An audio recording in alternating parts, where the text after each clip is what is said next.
This clip is brought to you by Piedmontese Beef, the best beef on the planet. Use code POWER for 25% off your entire order. Enjoy the clip and enjoy your meat. For me personally, like I perform at my best when I am in a routine and when I'm eating the same things, doing the same practices.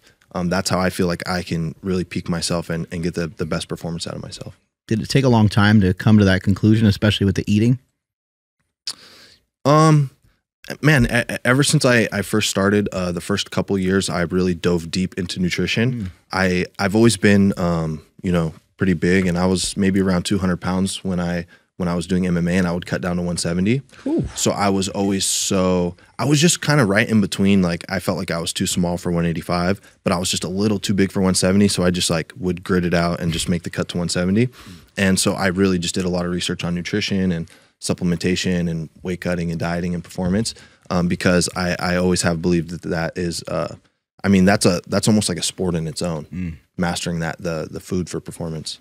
And as you've continued to obviously train and develop, what does that kind of look like now? Because I don't know if you said it on there, but you mentioned like coffee and honey is your pre-workout, right? Or your what you do before you roll. So what does your kind of routine for food look like during a training day?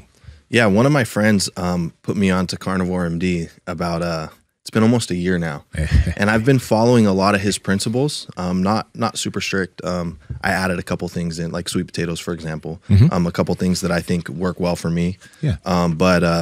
Yeah, I've been feeling really good following a lot of his principles.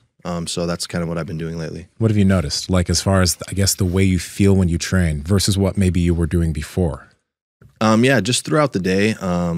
Throughout the day, that my energy levels feel better. Not as many highs and lows. Okay. I feel a little more even throughout the day, and recovery too. I feel like my recovery has improved. Definitely, I feel like my sleep's improved.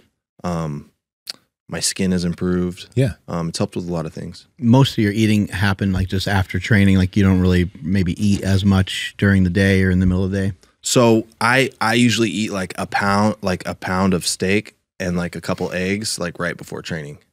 Right before training, like an hour before. I love it. And everyone thinks I'm crazy, but to me, like steak is the thing that digests the best for me. Everyone always like says like, "Oh, how do you digest that right before training?" I could eat steak and then go run sprints like 30 minutes later. Shit, it's like the one thing for me. It's carbs that are harder for me to digest.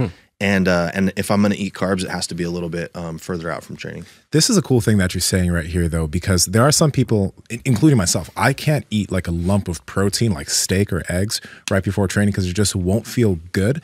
But I think what you're saying is really awesome because everyone tries to take certain things and say it's an absolute. Like, oh, you can't, you should eat carbs right before you train. Or no, you shouldn't eat that before you train.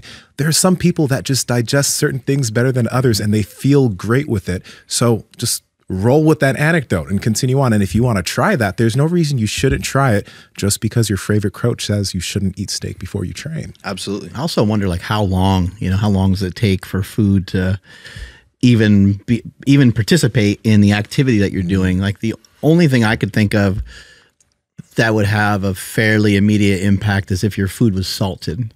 So now you just have a nice delivery system of your electrolytes, but the rest of the stuff is going to take a while to like turn into energy. And so, and also like a lot of times, depending on how long something lasts, like it's pretty common for a runner before they go and run several miles, they might have like carbohydrates and fat. Like they might just eat like maybe a little bit of honey and peanut butter on like an English muffin or something like that. It's pretty common. But again, I don't know how long it takes for your food to like, especially when you're doing an activity, it probably takes even longer. So I think probably more importantly is how you feel, which is really smart and really intuitive. It also probably blunts you from being like crazy hungry when you're done training, perhaps. But again, I think it's a nice delivery system for at least some nutrients before you're training. Yeah, I think the salt is a good point because I put a lot of salt on my steak. And so maybe that might be one of the things that I'm feeling the benefit from is getting all that salt right before training. And then I do the honey too right before training. So I am getting the carbohydrates in the form of honey. It's they call it a simple Nsima, carb, right? He's writing some stuff down over there. I'm gonna write a lot of stuff down. It's like honey and coffee. This clip is brought to you by Mind Bullet. Increase focus for work or working out. Enjoy this clip.